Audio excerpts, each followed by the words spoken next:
Hello, my friends. Welcome to the Life Shift podcast. I am joined by a fellow podcaster, James. Hello, James. How are we doing, Matt? Great to be with you.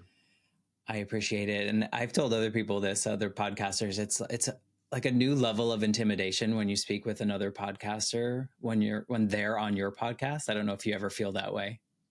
Yeah, I think so. I feel like I've got so used to speaking with people that I couldn't imagine speaking with that it's like sometimes it's nerve-wracking and other times it's the exact opposite. So but Yeah. I can definitely understand that. Yeah. There's like that behind the scenes, like, oh, you know what's going to happen. You know how I'm going to edit this out or change those things. So thank Yeah. you for wanting to be a part of this and reaching out and wanting to share your story.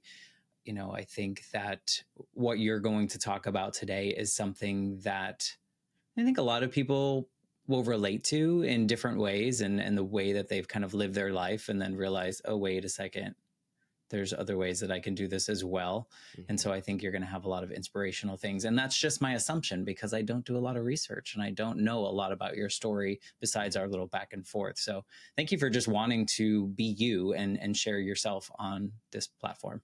Yeah, thank you for having me, man. I love the structure of the podcast, and that's why I was really curious. Like a lot of people don't have like a certain thing that they make their podcast around, and so I'm always inspired by people that are different in some way, and I always want to be surrounded by it. I think I have a pretty unique story, as everyone does, and if one insight that or one life shift can help someone else, I'm doing my job. Yeah. And for anyone that's listening now that hasn't listened before, the show, The Life Shift, really stems from when I was a kid. My mom was killed in an accident. And from one day to the next, my life was completely different because my parents lived in different states. I lived with my mom. I had to go to a different school. I had to move to a new state. Everything about my life was different. But growing up, I felt like I couldn't really share how destructive that was for me. I felt like I had to show everyone that I was okay. But underneath, I was always like, am I the only one that feels this way? Is this like, like, am I going to survive this? And so when I started this podcast, I wanted people to come on and share, how the before and after of this specific moment in their life, what's changed? How can we reflect back on it? Years, 30 plus years later, now I look back on that and I can reflect on those moments as learning moments and all the things that I've gained from that. But Mhm. in the moment, I felt so alone. So, like you said, if there's someone out there that can hear your story and think, oh, I'm not the only one that feels this way, and there's hope, I can move through it. I think we've done our job. And it's such a pleasure to be a part of the podcasting community in that way. Yeah, absolutely. I think pain really does turn to purpose if we are able to make it turn into purpose. I mean, I think a lot of people go through their life not ever doing that, and so I feel like an obligation Mm, to be able to do so. My one of my first coaches would say that if you're not bringing your unique gifts into the world, you're doing a disservice. And so, whatever that unique gift is, maybe you don't know what it is, but your story alone can help someone through a time when they do feel alone. Because I can yeah. definitely resonate with that measurably. Yeah, it's important. And, I'm just so honored that people want to do it. So let's get into your story. But before we do that, maybe you can just tell us. I don't know if this is going to give away too much, but if you can tell us a little bit about who you are right now in this moment in 2024. Yeah, absolutely. So I am a personal coach mainly for entrepreneurs. And then I also host a podcast, the You Can Too podcast. I've been doing that for almost 3 years, around 3 years, which is crazy to think about. Like we were just speaking of before this, like podcasting is such a rewarding thing to get into. And I'm always inspired by other people's stories, but that's a condensed version. Obviously, we'll jump into like how I got into everything that I'm doing, but I don't want to give too much away for sure. Yeah. Sometimes it's tricky to Yeah. people tell their who they are now and you're like, oh, well, now I know your whole story. But, Right. I think it's important to understand where you are now so that we can go back and kind of dig into that. So why don't you kind of paint the picture of what your life was like leading up to this pivotal moment that we're going to talk about today? Yeah. I think the way that I frame it for a lot of it, and I don't want to give the moment away because I think there's many moments that led to a specific moment. As Yeah. I know for a lot of the episodes I've listened to, a lot of people have different pivotal moments but I want to break it down into one. I think growing up, I grew up as a victim, as many people do, believing as though I'm a victim. Life was happening to me. Life was happening to me. I lost my father and my uncle both at 37 years old, which is I didn't realize how young it was until I've just grown up. And the more I grow up, the more I realize like it's so close. And so losing a lot of family growing up really instilled into me that I need to live life with intention. Lost a lot of family, went through a lot of depression, anxiety, a lot of the things that I think a lot of people grow up with, when I was in high school, COVID happened. So I'm sitting in my room, not really able to go anywhere, isolated. And it really brought me to a point where I needed to think about myself and what I wanted to do with my life, which I'm very grateful it happened. It was not an easy time, but I don't think I would have gone down the route that I'm a part of now, coaching, podcasting, everything that I do, if it wasn't for me to be with myself and almost have to take a pause completely on life in itself to really realize, like, am I going down this path because I think I'm supposed to, or am I going down this path because I truly feel fulfilled and want to? And I think growing up, I remember my mom and my sister, I think I told them that I wanted to be a motivational speaker when I was so young that I don't even remember saying it. And to this day, it's not really something that I aspire to do. Maybe it will change in the future, but I realized that podcasting was that thing. I just wanted to help Mm. people in some way, and I didn't really know what that looked like. And so I'm so grateful that COVID happened because it allowed me to be with myself and kind of reassess and see where I wanted to go before life kind of took over. But that's a little synopsis of how I've kind of gotten to the work I do. Yeah, I've talked to a lot of people about the pandemic and Yeah. how, as devastating as it was globally for so many millions of people, Yeah.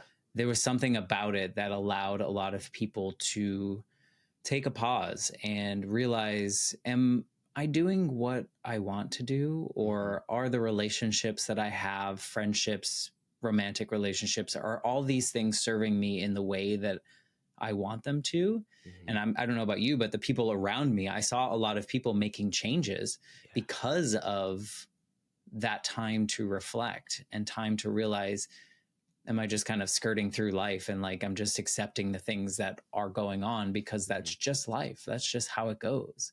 And so I think a lot of people can resonate with that. I myself did that. I was like, I went back to school, I did extra things, I started the podcast, I created all sorts of stuff because I was like, well, this could be it, right? Like I think we all saw this like mortality moment of like, Mhm. well, nobody expected this to come. What can we do with ourselves and move forward? So I think that your experience there may be different from others, but also very similar to a lot of people. Yeah. I think it's the word I like to use is people like to coast through life. Yeah. And the example I kind of use is like when I left high school. So I think it was probably my 11th or 12th grade year. I knew that college never made sense for me.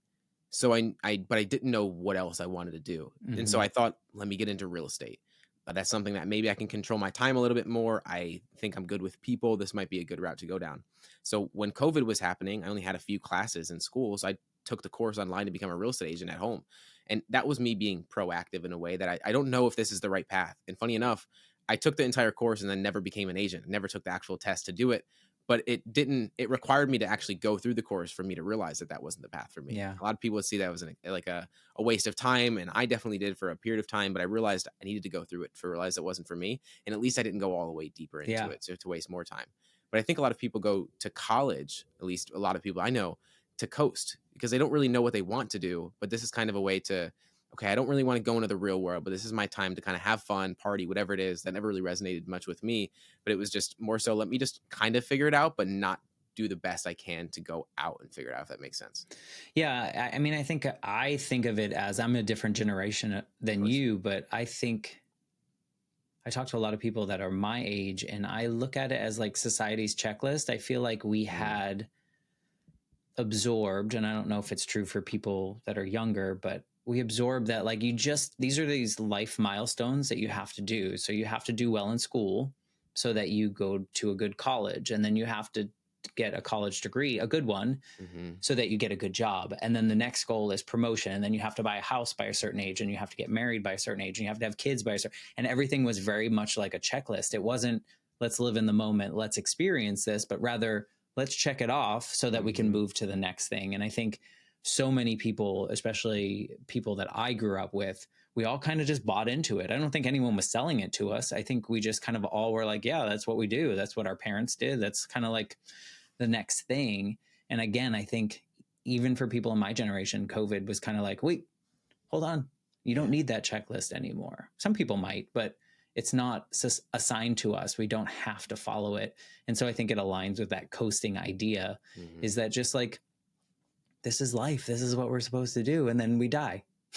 Yeah, it's the supposed to kind of thing, right? It's like it's what I Yeah. feel like I'm supposed to do, and it really leads me into my life shifting moment. If I'm honest with you, I don't want to jump into it. Like, You, definitely lean in the way that you want to go, but it's so true, and I feel like we get to a point where things get so, I guess, bad that we have to make a positive change. It's mm, like, why is it that we get to a point where people have a heart attack for them to stop smoking, or people get to a point where they can't move to lose weight, or like whatever that thing is? But we just have to get to a point where there's no path forward, that we have to take a step back and realize maybe we need to turn right a little bit here, turn left, or just move in a different direction.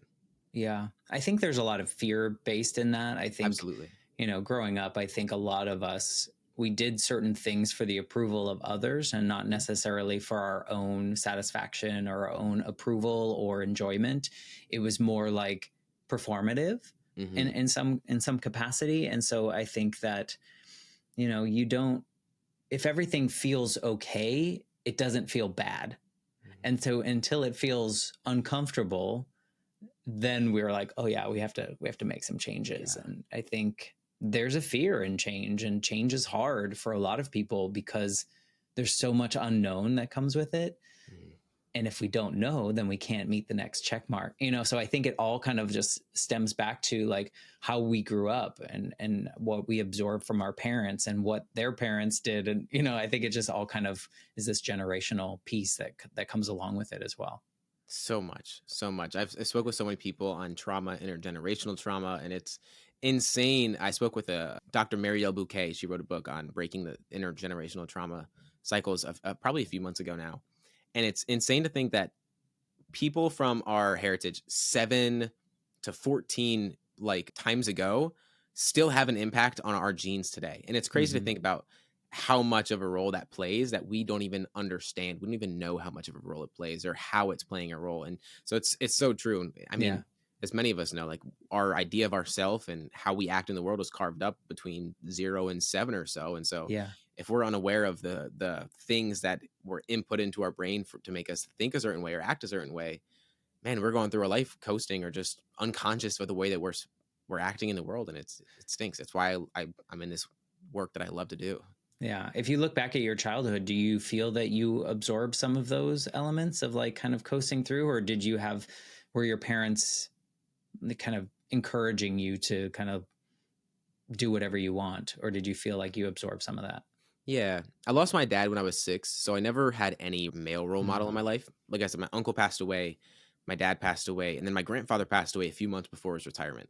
So that was like a part of the life shifting moment, because he worked his entire life. This was a man that worked where he'd maybe see us on the weekends when we go down to visit, kind of thing, in Virginia. And he passed a few months before his retirement. So he worked his entire life, didn't have a good childhood because his parents weren't great to him. And so he worked his entire life, even when he was a child, to not even be able to get to retirement. And so that instilled into me like, I can't live that way. I can't live to work, kind of thing. Hmm. But growing up, I definitely lived through kind of trying to prove myself through achievement. So for school, I didn't care about school when I was younger, but the more that the higher grade I went into, the more I cared about work and the higher my grades got. And I just got addicted to wanting to be better. So I'd stay after school and try to get as best as I could, the best grades I had. I played baseball throughout my entire life. And so we didn't have workouts for baseball at my school. So I would work out with the football team because we didn't have those workouts. And then I would go to baseball practice after. And so I definitely was always trying to kind of find myself through achievement. And that started from 6 a.m. to 7 p.m. or whatever that was. But the older I got, the more I realized that nothing outside of me is going to make me feel better about myself if I don't feel good about myself internally. A quote that I love that I continue to recite is that all that matters is how you feel about yourself when you're by yourself. I think Tom Mm. Bilyeu quoted that. And I resonate with that so much because I don't think a lot of us really take into account, like, can we even sit with ourselves and be okay with that, just being, instead of always being in this constant do pursuit, which I think a lot of people, especially the society that I grew up in, the hustle culture is just something that tears a lot of us down for sure. So Yeah. that's a little bit. How did you get sparked to realize that? Like, I mean, if you're going, when do you even have the time to stop and think?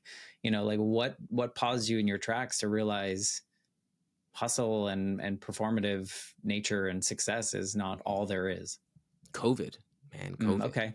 So, like, growing up in school, I took a lot of pride in never reading a book. I thought it was the coolest thing. I'm going to get by. I'm never going to read. Even when we had class, like, I was not reading the class book, all that kind of stuff. And then I left school and then I started reading books that I actually wanted to learn about, like ones Mm. that I picked out. And man, if I could show you the bookcase that I have on the other side of my room, it is absurd of how many books that I have over the past few years. I feel like I get a new book every couple weeks kind of thing.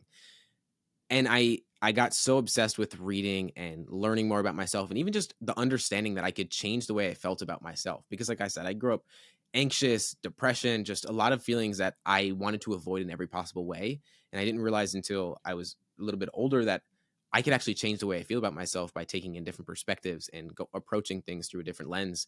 And so COVID happened. I'm starting to listening to podcasts and starting reading books and just going on walks. Walks have been something that if anyone follows me on Instagram, like I say go on a walk like it's nobody's business. Like I just continue to remind people because I need a reminder myself of just going on a walk without any headphones in, with nothing in my ears. It is the most transformative thing that I've ever done in my life, and it's continued to be a habit in my life. It's kind of like if you can't sit with yourself and meditate, which a lot of people have struggle with, go on a walk without headphones in. It's essentially the same thing. And I think just building a habit to be with yourself is something that's really powerful. And that was something during that time where I had no way around it. It's like, yeah, I can watch Netflix, I can go on YouTube, I can continue to input things into my brain, but I think the most important voice we need to hear is the one that's within us. And when we're always listening to something outside of us, it's kind of difficult to hear that voice. Yeah.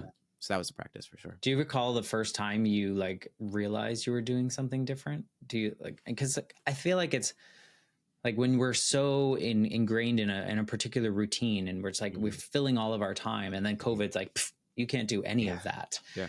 And then, but you're still, I think you're still inclined to want to do all those things. So then you kind of go on this, like a lot of us maybe went on this depression, like now I can't like live my life in the way that I used to.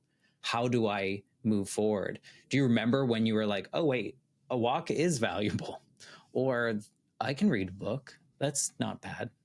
Yeah, I think so. I don't want to jump into my life shifting moment. I'll jump into it. Jump into it. So I started reading books, I started listening to podcasts, and I realized that this was around the time when I was about to finish the real estate course, and I realized it just wasn't for me. Mm. And so I was listening to a podcast from a podcaster that I admired, was listening to this podcast for months and months. And at the end of the podcast, they were talking about a coaching program. Now, at this time, I had no idea what a coach was, but I knew that like what they were talking about really sounded like, oh, I can help people and get paid for it of some sort.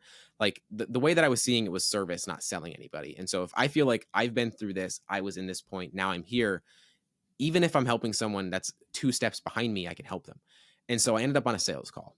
I end up on this sales call. Again, I have no idea what a coach is. I know I want to start a podcast. This person has one of the biggest podcasts in the world, I feel like this might be able to help me. So I end up on the sales call, and I invested more money than I had in my bank account, man. Like it was the most terrifying moment of my life. I felt like I had so much anxiety. I felt like I just got shot because I just invested. I put down $2,500, and I was working at Dick's Sporting Goods at the time. That was more than I made in a month. I didn't know how I was going to figure it out. And that was only the first payment. It was around $7,500 to $8,000. And that was like so much money to me at the time. But what it did was it forced me to see myself through a different lens because I was committed to something for the first time in my life rather than just being interested in it. And so I knew I wanted to start a podcast. I knew I wanted to help people. And like I said, I didn't know what that looked like. But this was the first opportunity in my life to actualize it. And I remember after investing into the program, I hopped off the call and the money was taken. And I thought, what the hell did I just do? Like, what did I just get myself into? Because this COVID happened throughout most of my life. All I cared about was other people's opinions. And so that just tore me down. And I realized I had to start posting online. And it was the most terrifying thing because all I cared about was other people's opinions. And so I had to make this habit of posting every single day. Otherwise, I wasn't going to do it. And so I started posting online. I started creating the podcast and doing solo episodes. I started in my car, let alone like you see me now, but I started in my car, no microphone, nothing. Like it was just my computer. But it was the moment when life really shifted for me because I finally committed to myself, let alone what I wanted to do or what I thought I was capable of doing. It was like, okay, I just invested a lot of money. There's no way around this. Now I have to show up for myself.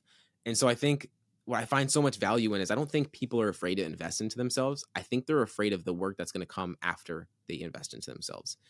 And so I realized at that time that I seen myself through a different lens. I showed up through it in a different way. I showed up for myself like I never had before. I had more confidence in myself. Even if I got no results, it was like, hey, I just invested into myself. Like I'm betting on myself right now. And I just don't think enough people do that in their lives. And I know that a lot of people come from a scarcity mindset. I absolutely did. So it was terrifying for me. I remember telling my mom after the fact, like, I just invested this amount of money. She's looking at me like I'm absolutely nuts, but has always believed in me in such a way that like almost helps me believe in myself more. But it was the moment in my life, man, where really everything changed. And ever since then, I've never gone without a coach. And whether that's fitness, actual personal health, business, whatever it is, and it truly changed my life. Truly. I think people that I've grown up with can't relate to that because of the coast mentality in the sense that there's so much fear in not even just the money aspect of it, but like buying into a hope, a dream, an unactualized something that is nebulous, that is, you know, it's out there somewhere. Perhaps I can get there, but here's this lane right here that all these other people have successfully gone down. Why wouldn't you go down that one? You know, kind of thing. And I think it's really hard for someone I feel like I'm really old right now, but I feel like it's really hard because the tried and true seems so safe, right? It seems so much, not that it is, but it seems so much safer, right? And then to invest something like your entire life savings, essentially, like money you didn't have, invest in yourself, believing in yourself so much that you knew it was going to work in some way. You didn't know exactly how it was going to work, but you knew it was going to work in some way. And so kudos to you for just like looking at your bank account and going, I'll do it. Cause like that takes a lot just in itself, just in the little decision to do that. Had you ever done anything like that before? Like, man, I think the most I probably ever spent on anything was like maybe a pair of shoes or something, man. Like this was like like I truly felt like is it like out of body experience of like, dude, I really feel like I felt like I got shot. Like I there's no other way I can explain it other than like, it was anxiety through a lens I'd never felt. It was a different kind of anxiety to where like I didn't know what to do with myself. I was like, I need to get started now. I don't know. I didn't even post on Instagram at the time. Like I had no social media presence. Like I said, I cared so much about what other people thought of me. It was like when I grew up in high school, I was pretty good in baseball. Like I was in the varsity team when I was like in like 9th or 10th grade or so. And I was really good in practice, but when it actually came to game time, I couldn't show up because I had so much fear. I lived in so much fear. I grew up with a single mother. It was just feminine energy. There was no masculine in my life because everyone had passed. And so that was the kind of lens I seen life through. And so finally betting on myself was like, this isn't who I am. I'm not the kind of person that does this. And so doing that was the thing that like just realized it for me. It was like, it changed my identity. It was an identity shift of like, okay, this is the kind of person that I am now. And so just investing in yourself, I've seen it time and time again with even clients, because most of the clients I work with are older than me. And so working with me, it's like almost identity shift for them. Like they have to drop their ego. They have to drop their pride of like working with someone that's younger than them. Because that takes a lot, especially when it's a business owner that has already had success and they're going to come work with someone that is completely just a complete different perspective. But I think one thing I want to touch on that you said is it does come from fear. A lot of our decisions, I think me being so naive about the fact that I didn't know what it could be allowed me to take the leap. And I made a comment on a post a few days ago that's like 3,000 likes. Like so many people are resonating with it. And I said that essentially sometimes too much self-awareness is detrimental because it doesn't allow you to take the leap. And I think for me, it was just taking the leap, knowing that I didn't have it all figured out was probably the best thing I ever did, because the idea of being ready is just one of the things that just holds so many people back. Yeah. Well, I think also you mentioned how, you know, you knew college wasn't really going to be something that you wanted to do. So already some kind of seed planted in your mind that like traditional route for James is like not really in my game plan, even if I want to be safe, even if I want to follow the safe, it's not that. So that at least there's that element of like, I know I need to create something for myself, or I need to do something with my life, but what is it? And now you got inspired by someone. So that's helpful, you know, like listening, reading, learning a little bit. And then now you're taking a bet on yourself. Was there any kind of moment after that first call, as you're starting to do these things where you felt like a complete imposter, or you felt fleeced, or you felt like, what did I do? Regret any of those moments? Yeah, yeah, absolutely. So I joined a coaching program with like a bunch of coaches. So we'd have calls every Tuesday, Wednesday, Thursday kind of thing. And so I'm hopping on with, let's say, 100 other coaches, and I'm the youngest coach. I'm 17 years old at the time. Like, the fact that I became a quote unquote life coach, you can use that example. There's so much negativity to it, but I became a quote unquote life coach at 17, which makes no sense because Okay. I barely lived any life, right? But I lost so many family members growing up, and I experienced this transformation in my mind in such a way that I think it takes people decades to go through, let alone their whole life even. And not to say that I was so much further along than anyone else, but it was like from where I was to where I ended up at just within a few years was transformative. And then learning from people that have studied this kind of stuff, neuroscience, all of that kind of stuff for years, it continued to ingrain into myself. And so what I realized was everyone else felt like an imposter too. Didn't matter how old they were, didn't matter Right. what they'd done, didn't matter if they had 6-figure, 7-figure businesses. People that were in the same place as me mentally were just going through with so much fear. But again, the me being naive in such a way, I was a person that was raising my hand when there was role plays and there was social media audits and everything. I was the first one raising my hand. I wanted to get better. I just invested more money than I had. I need to get the most Yeah. out of this. I don't even like if I can get if I'm going to be the first one raising my hand, I'm going to be first one sitting up front in everything. And I think that allowed me to excel faster than other people did because they just didn't take the actions. It's like I think a lot of people invest into something. This is just my idea from what I've seen is they invest into something and they think that that's when the work ends because they've invested in something. And now this is where they figured Yeah. out. For me, it was realizing this is where the work starts. Like I just invested more money than I have. I need to make this work. I didn't even have the money to pay the other payments that needed to come out. And I wasn't making it from working at Dick's Sporting Goods at the time. So I literally needed to make money from this. And so that just propelled me to take the action to make it happen essentially. Two questions. First one, do you feel that any of that drive to succeed, besides the monetary element, Yeah. was any of that to make the people that had passed proud? Was there any element of that? I think of that as I grew up and did things. I'm like, would my mom think X, Y, and Z? Did you have any of those elements of like those people that had passed kind of pushing you down to kind of make them proud or Yeah. build that name? I don't think so. No. If I'm honest with you, I think my mom was such a great single mother that she just instilled so much like I just want to love everyone. I just want to give like if That's I can great. because I worked at Dick's Sporting Goods and then I worked at Apple. Those were the two jobs that I really had prior to stepping into entrepreneurship. I worked at both of them for a year and I realized I'm just not meant for this. But every conversation I had, whether it was helping someone find shoes or helping someone buy a phone, I wanted to make sure that after they were done speaking with me, like maybe I put a small smile on their face or made them feel seen in some way. Same reason I started the podcast. Like I want to make people feel seen and appreciated for coming on the show in any way that I can. Yeah. In everything that I do, I want to make people feel seen because I know what it feels like to not feel seen.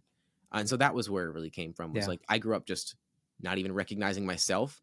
And I realized that sometimes you need someone to believe in you more than you believe in yourself for you to actually start believing in yourself a little bit more and whatever pursuit that looks like. And so when I invested into myself, it was me believing in myself enough to be able to believe in others. Yeah, I like it. I think that there is probably an unhealed part of those of us that are trying to do things for others that have passed. I think it also adds a unnecessary responsibility to us that, Big time. it just, why do that? But really what I'm curious about is like your first win. Like what was your first win of where you were like, guys, it worked. Like I did it. And I proved to myself that like this investment was something that I should have done all along.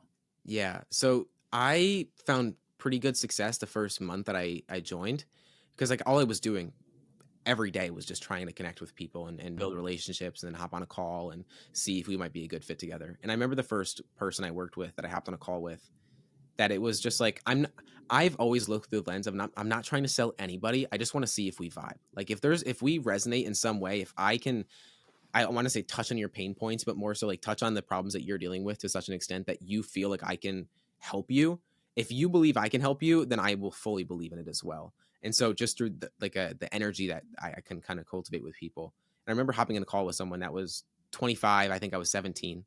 And I was just diving through like the challenges he was going through. Like I spoke with an author, Michael Bungay Stanier, who wrote the book The Coaching Habit, and he says that essentially people, the best way to connect with people is they don't want your advice, they just want to feel seen and heard. And so that was the kind of lens that I seen it through. It was like, I just want to hear this guy out and see if I can help him. And I remember I was sitting in my car, as I do, and just talking to this guy, just hearing about his challenges and what he was going through. He wanted to leave his job, he wanted to move to a different place, but he was fearful because he wanted to move to a different state, but by himself. He'd never really taken that leap before. And I knew that from the leap that I took in myself, I could help this person. Because I think the way lens I see it through is I don't want to help someone that's 10 steps behind me because I don't remember the problems I was dealing with 10 steps ago, but I want to help someone like 2 steps behind me. And I don't think age has anything to do with that because it's different problems, different challenges in different areas in our life. And so I remember being able to help him. We hopped off the call and I remember getting the payment, I think the next morning. And I was like, what? I just want to help. I just want to help people. Like, I don't even understand what just happened. But what I realized then it was because I've worked with coaches, especially one-on-one, where I'll invest into them for $300 a month and $1,000 a month. And the person that I'm investing into $1,000 is going to show up way different than the person that's going to show up $300 just because they're more inclined to want to help you when they're getting more paid for it. So I recognized that I wanted to work with people not for free because they wouldn't show up for themselves because they needed to feel like there's some kind of gain in it. I realized that when I invested into myself, and I just couldn't believe that I could be paid to help people. Yeah. But it was realizing that if they didn't pay, they wouldn't help themselves.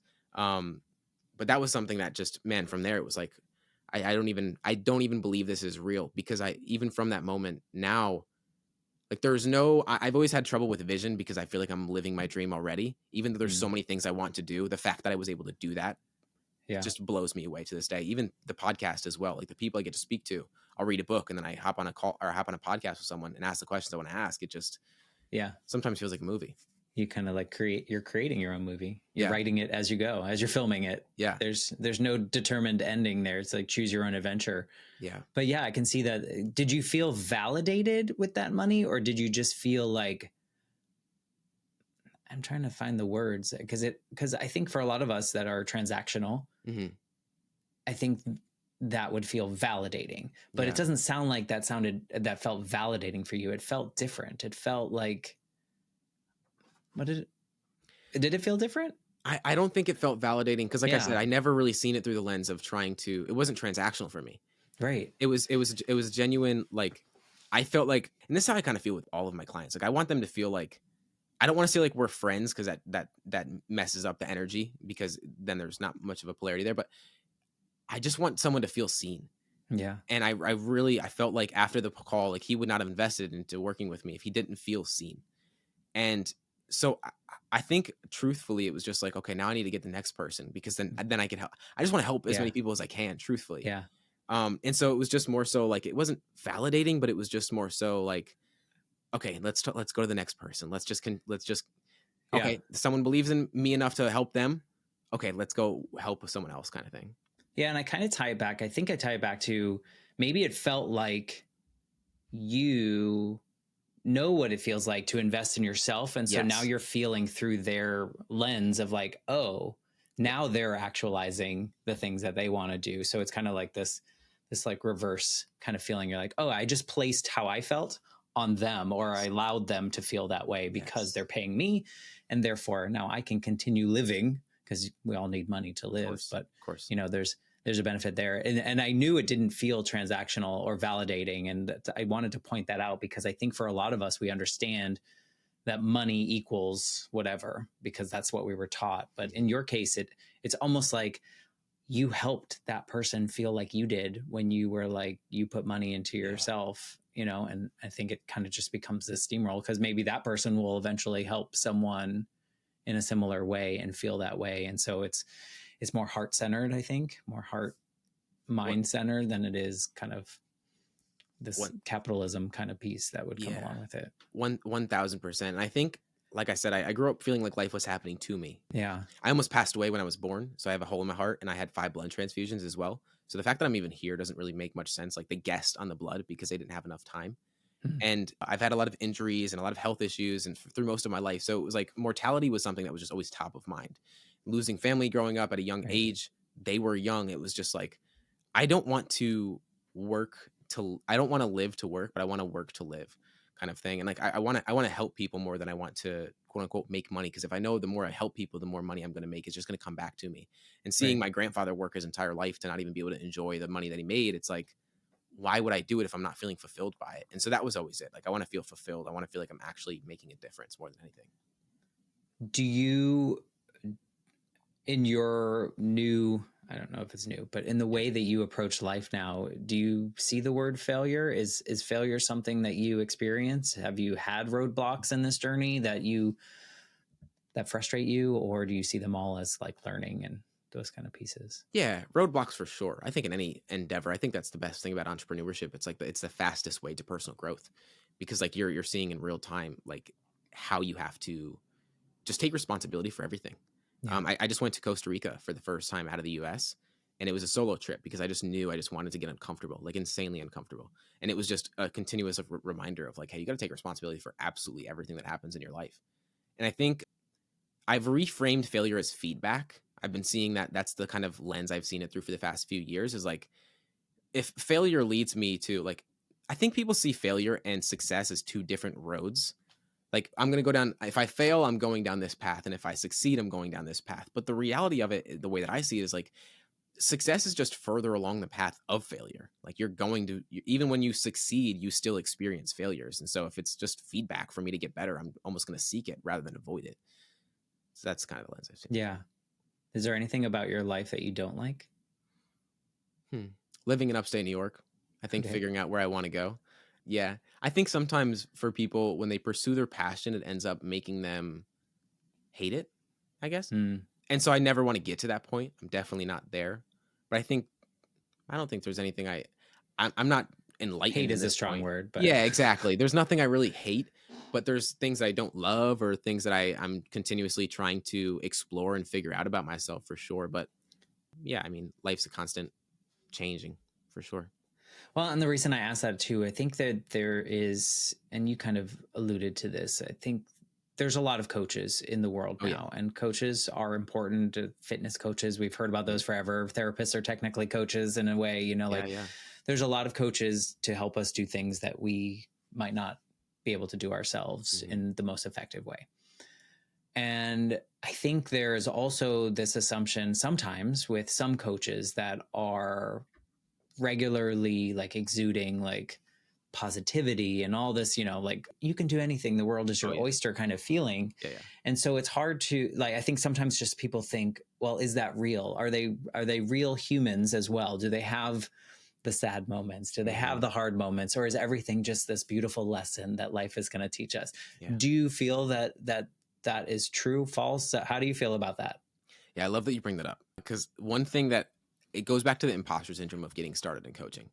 So, like I said, I was the youngest person of every coach that was in that program. So you could say that I would feel like the biggest imposter. And to some extent in the beginning, I definitely did. What I realized was that coaches don't have the answers, but they have the questions. So I don't, like, when I first got started, I felt like I couldn't work with people because exactly that. Like, I don't have everything figured out. Nothing is perfect in my life whatsoever. But I can give someone a perspective by asking them a deeper question. Because it's like, if you think of this, have you ever met someone that sees something in you that you haven't seen in yourself? Yeah. Right. So if you can recognize that our idea of ourself holds us back more than really anything, having someone as an external perspective to help reflect what you said to me, or even like I'll have clients where we'll hop on every week and they'll have action steps from last week, and we hop on the call, and the first thing I do is like, what are your wins for the week? Did you get done what you said to get done? And I have a client that just comes to my mind immediately, and he'll come on and he'll like lie and say that something came up or something like that, and he'll laugh and catch himself in the moment and say like, this isn't really what happened. I just didn't prioritize it. And it's like just that accountability in itself, to have someone outside of you to show up for the things that you want to show up for, because we always find ways to get in our own way, I think is so powerful. And I've realized that. But I think it's just having someone reflect back to you like the stories that you're telling yourself, because if we're not able to break through them, it's kind of like we're living through the lens of who we think we are rather than this person that we're capable of becoming. And that's why I said earlier, it's like sometimes we just need someone else to believe in us more than we believe in ourselves, so that we can actualize ourselves and become a better version. But I definitely don't have all the question or the answers, but I definitely think I'm decent at asking good questions. Yeah. Well, even just as an individual, do you feel that everything is sunny all the time, or okay. So No you're chance. No chance. okay. No, Okay. no. So there are bad days, there are good Yeah. days, there are all of the in between. I think there is this misperception out there, or maybe it's just misinformation, or people Yeah, are just really toxic online for sure. in the positive sense of like, yes, everything is always rosy and everything is always beautiful. And I think it's important to know that what you're saying about coaching is it's really not like, I'm going to give you the 5 steps to do this. It's, I'm going to listen to you. I'm going Yes. to give you a perspective that maybe is not one that you have. And I'm going to hold you accountable, and I'm going to be kind of walking on the side with you Mhm. to help you get to wherever you've determined you want to go. Yeah, it's like I'm not going to hold your hand Right. because that's not what I'm here for, and I'm not going to give you because like I said, most of the people that I work with are older than me, or they've already had successful businesses, or they've already accomplished amazing things. So if I have not been in that position, I can't help you. That's the difference between a mentor and a coach, I think. It's like a mentor is someone that's already done it before. A coach is just Mm-hmm. someone that's by your side to help you do it. Yeah. Do whatever you want to do. And sometimes I work with people and there's not even a direct goal that we're moving towards. Like it's just they just want to go inward more for themselves and figure out, why am I getting in my own way? That's essentially the work that I do, is like I help people get to the root of why they're self-sabotaging, why they're getting in their own way. Some people are unaware that they're afraid of success. Some people are afraid of Mm-hmm. failure. Maybe it's judgment. There's so many things that we get in our own way, but we need someone outside of us to give us that perspective. But no, I definitely that's why I hire coaching. Like I think anyone that is a coach that doesn't have a coach themselves, like how can you call yourself a coach if you don't believe in it yourself? And like Yeah. every area of my life, I see it as a cheat code. It's like I realize the value of time. The kind of lens that I see it through is I can either spend time or I can spend money. And I'd much rather spend money because that's being printed every day, times something that I can't get back. And so that's the kind of lens that I see coaching through. Yeah. No, it's fascinating. And I've talked to a lot of coaches, and it's really like this podcasting journey has really been like the first time that I've talked to a lot of Yeah. coaches, Yeah. and I don't know if there were a ton before and I just didn't know about it, or if there are more now because of the pandemic, because of, I don't know. Do you know? Have they been around forever? I don't know. I mean, it only came into my awareness when I came into like the idea of personal development in itself. Yeah. And I think I see a lot of coaches that are transactional and just want to, it's like the business coach that helps coaches become coaches or build a coaching business is like they're making money off of getting the client, not having a business in the back end. And so that's why like that doesn't really resonate with me. I think there's a lot of negativity that comes with, or Yeah. a negative perception on coaching. But that's why like it goes back to like I don't have the answers. I do not have the answers by Mm-hmm. any means, but I can definitely ask you some really good questions. I've done it through the podcast. I've done it with coaching. Like it is the one thing that I really believe in, is I'm just able to get something out of people that they aren't able to get out of themselves, because it's just, you're too close to the problem sometimes. Right. How do you look back at like the teenage version of you before you started getting into this? Do you look at him differently now? I think I understand why I acted the way that I did, but there's a book, Breaking the Habit of Being Yourself by Joe Dispenza, is a book that I recommend to everyone. I think it changed the way that I looked at myself, because it gave me an idea of neurologically why I act the way that I do, and why we stay stuck in such a habit of acting in a way, even though we know it's not in our best interest. So I think for me, it was like, I almost see myself now compared to the person that I was as like a completely different person. Like I'm not even a better version of myself. I'm not even that person anymore.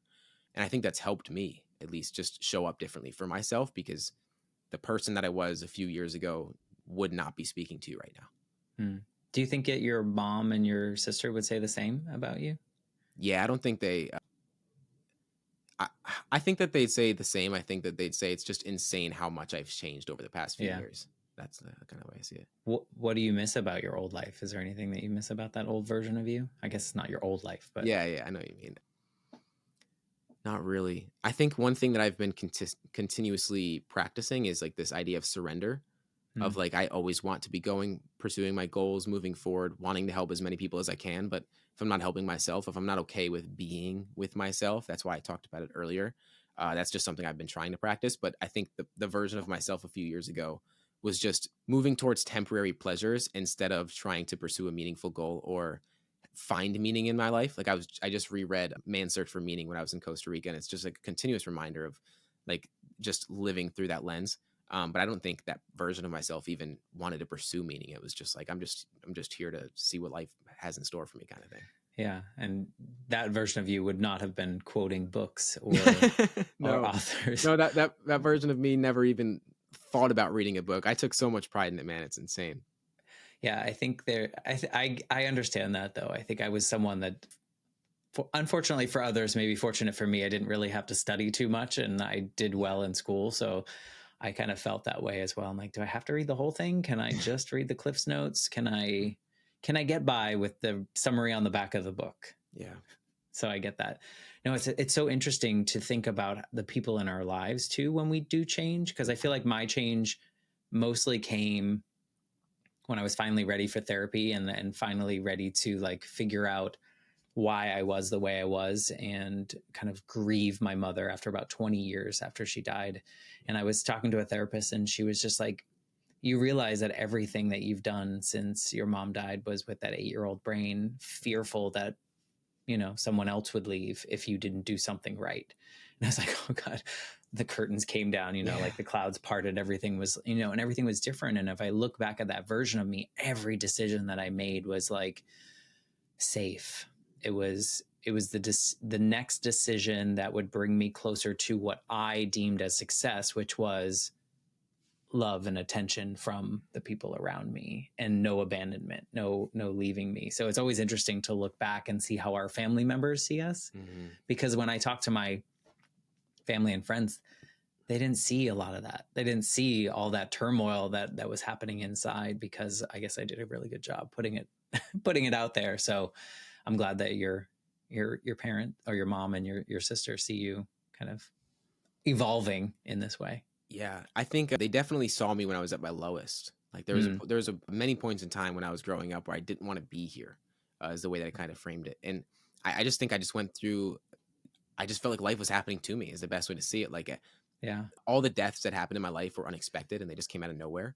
And so it was just like one happened, and then this happened, and then I would just look. It's like Tony Robbins says, like your life is going to be what you focus on, kind of thing. And I just focused on everything that was happening wrong, because it just felt like that was what it was. Yeah. Single mother, it was like just wasn't easy. It was a struggle. And so growing up with that, that's why I see like there's no part of me that I even am the person I was, because all I can look for is how life is happening for me. Like even if something negative happens, it's like, how is this going to help me become a better version of myself? How is this going to help me practice patience or whatever that is? But I have a friend of mine that is still, we talk about it frequently, just chatting back and forth, of him still trying to find his father's approval in relationships that he's working through. And so, yeah, I think there's so much that happens in our childhood. And that's why, like, I'm meeting with so many somatic practitioners and psychologists and therapists on my podcast, because it's almost like help for me to get perspective, because I'm asking the questions I want to know, because that's stuff that I think a lot of people are fearful of diving into. But getting more into this space is like, I want to know my shadow. I want to understand the things that where I can be better, because no person is perfect by any means. But I don't even want to get to the closest I can get to that, but I just want to become a better version of myself and feel better about myself. I think that's what really life is for, really. Yeah. It's got to be overwhelming in a way of like, it's almost like you're drinking from a fire hose, because you want all of the water from the fire hose, but there's only so much you can take at a time. So good on you for kind of leaning into it though, and prioritizing the things that you want to learn and the things that you feel are most valuable to you, because there's a lot of stuff out there. There's a lot. So I don't know how you keep it all together, but it seems like you're doing a good job there. Do you look at that pivotal moment, if you were to really pinpoint it? Do you think it was getting off that call? Do you think it was when you sent the money over? What do you think you could pinpoint it to a very specific moment? I'd probably say when I got off the call, because that was when it like when I sent the money, it was just like, yeah, like sure. Like I'm thinking of it as like $25, not $2,500. And so I send the money, and I'm just like, yeah, this is happening, whatever. I was getting sold so much, man. It was just crazy. Like I believed so much in what they were saying. And then I hopped off the call, and I the only way I can frame it is really like I really felt like I got shot, because I was like, this is the first moment where, I think you alluded to it a little bit earlier, but it's like a lot of people are living through the lens of fear and making fear-based decisions. And I realized I was 17 at the time, so I just got out of high school. Like I think I was even maybe just a few months from graduating, maybe a few weeks from graduating. And I knew like I lost a lot of family growing up. My father, uncle, both 37. Like 37, that number has always been stuck in my mind for some reason, because both of them passed that age. And so it was just this lens of, the longer I wait to make a leap that's terrifying, the more fearful it's going to get, and less time I really have. And so I think it was this first time that I finally played to win instead of playing not to lose in my life. And yeah, I just looked at myself completely different after that. Yeah. The world was on your shoulders at that point. It was like, you got to go. Let's go. You know, Yeah. you wanted this. Now let's go. Yeah. Like I said, thing. The real work started then. That's definitely for sure. Yeah. If you could go back to that version of you that thought books were just like garbage and, you know, life you didn't want to be around, is there anything that this version of James would want to say to that younger version of James? I think I'd still tell myself now is just have more compassion for yourself. I think people that are ambitious and want to pursue goals, and whether that's helping other people or make more money or whatever, it can be really easy to be hard on yourself and just like always be in a constant state of pursuing to figure out your identity and or whatever that is. But I think just have more compassion for yourself. I was going through a lot and I didn't recognize, like, I would always think of through the lens of, yeah, this is bad, but other people have it way worse than me. So why does my problems matter? But I think when you learn through therapy or whatever you go through, they continue to reinforce it doesn't matter what you're going through, that your problems are valid just as someone else's problems are valid. But I didn't really give myself the time of day. Yeah. Compassion is so important. And I don't think that we are taught in society to have compassion for ourselves and to be okay with however we're feeling at whatever moment in time, because all emotions are valid and we're just kind of living this human experience. And what you just said is very common for even people that have focused their stories around their trauma. Yeah. Is that big time? That, you know, like, it's okay to be sad. Even as a teenager, it's okay to be mad. It's okay to laugh, you know, like everything is okay. And we need to have compassion for ourselves and grace to know that, you know, we're all trying to do the same thing really at the end of the day, is to try to enjoy this life that we're living in the time that we have on this earth. So I like that advice. Yeah, I think it's for everyone. It needs to be more of a priority. And it does think that's why when I got into reading books, I was like, holy, there's books that will help me, that are actually going to help me feel better about myself and show up better for myself. But yeah, I don't think we give ourselves time of day. And I don't think we realize that when we give ourselves more compassion, we can give other people more compassion as well. And so when I started to work on myself, it was like, now I understand why everyone acts the way that they do and makes the decisions that they do and hurts on other people because they're hurting. And just so many things started to make more sense when I wanted to go inward instead of looking outside for the answers. Yeah. The first step I feel really is that self-awareness and like understanding who we are and what we are and why we do the things that we do. Yeah. If we can figure that out and be okay with all that, then I think we can show up for other people in a much healthier and stronger way and helpful. Yeah. I think we're all trying to show up for other people at 50% when that's just not how it works. You got to show up. Like, healthy selflessness is a real thing. And I think not a lot of people put enough emphasis on that. Yeah. Good on you for going to Costa Rica and taking the time and putting yourself in an uncomfortable, quote unquote, uncomfortable situation to really get centered again and find what you needed in that moment in time. And I don't think a lot of people would make that decision. They would be like, let's go to Vegas or let's go party, whatever it is. So good on you for finding that self-reflective moment. Yeah, I definitely wanted to do it in a place where I didn't speak the language. I did on a whim to where like I did no preparation. I said, I'm going to go here. Didn't even know how much the currencies exchanged. I knew nothing going there. And I definitely, I can say I would have done more preparation, but you live and you learn. And I'm grateful that I went somewhere where it was like, I know absolutely nothing about this place because that's what's going to teach me the most about myself. And I think, I mean, the person that I was 3-4 years ago would not have done that because I would be fearful of even spending that money, let alone going to do it. So yeah, that's for sure. Life is different and it's amazing. Even in a short amount of time, you can look back and see how much you've changed. If people are listening to this and they want to kind of like learn more about you or listen to your podcast, or what's the best way to like find you, get in your space, reach out to you? What do you prefer? For sure. Best ways to reach out is Instagram for sure. It's at James Brackin IV. And then YouTube is where the podcast is at. I mean, Apple Podcast, Spotify, all that kind of stuff as well, but been mainly focusing on YouTube more than anything recently. But those are the two places. Yeah, I was just listening to Lewis Howe speak about it. It's pretty much like it's a job in itself, just learning YouTube.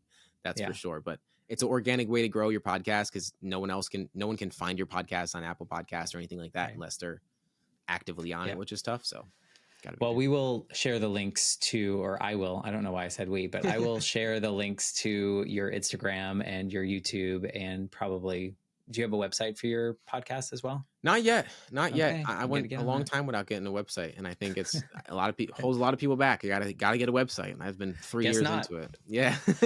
All right. Well, we will share all that information. And if you've listened to this episode and you want to reach out to James, I'm sure he would welcome some kind of conversation from you. Or maybe you have someone in your life that was like James before, and you think maybe hearing his story would be valuable or inspirational in some way. Please share that episode or this episode with them, and we'd be so grateful for that. So thank you for being a part of this, James. Thank you for having me, Matt. You carved a great, amazing conversation. I'm grateful for it. Thank you so much. And I'll be back next week with a brand new episode of the Life Shift podcast.